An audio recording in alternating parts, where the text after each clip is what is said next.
Imagine waking up to that unmistakable hum of motorbikes and the aroma of street-side coffee. But instead of being a tourist on a ticking clock, you're actually at home. It's 2026, and Vietnam has transformed its infrastructure while keeping that gritty, beautiful soul intact. But the big question remains: how do you actually stay there long-term without getting tangled in red tape? It's a fascinating puzzle because, interestingly enough, Vietnam still hasn't launched a dedicated digital nomad visa. Yet, the expat community is thriving more than ever.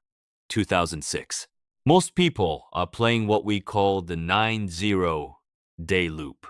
Since the e-visa system expanded to a 3-month multi-entry model, it's become the go-to strategy. You get 90 days of bliss, then a quick weekend in Bangkok or a bus ride to the Cambodian border, and you're back in with a fresh start. The classic visa run. It almost sounds like a rite of passage, doesn't it? A quarterly forced vacation to clear your head. But I imagine that constant cycle of refreshing your status eventually wears thin if you're trying to build a real life or a business. Is there a way to just stop running and actually plant some roots? That's where the golden ticket comes in, the temporary residence card, or TRC. To get that, you generally need a sponsor, which usually means a work permit. The job market in cities like Saigon and Hanoi is shifting rapidly, especially in green tech and education. Once you have that TRC, the border runs vanish. You're looking at 2 to 3 years of stability. It changes your entire psychology. You go from being a guest to being a resident. And for those who have a bit of capital, the investment visa seems like the ultimate power move. If you're starting a small business or investing in an existing one, you could potentially secure a stay for up to a decade.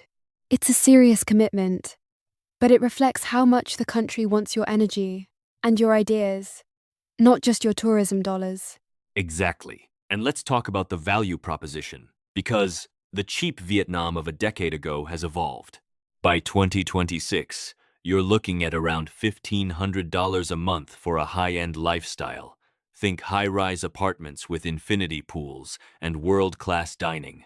It's high value rather than just low cost.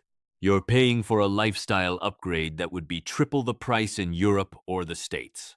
It's a compelling trade-off, but I suppose you have to be comfortable with Vietnam time. Even with all the digital upgrades, things still move at their own unique pace.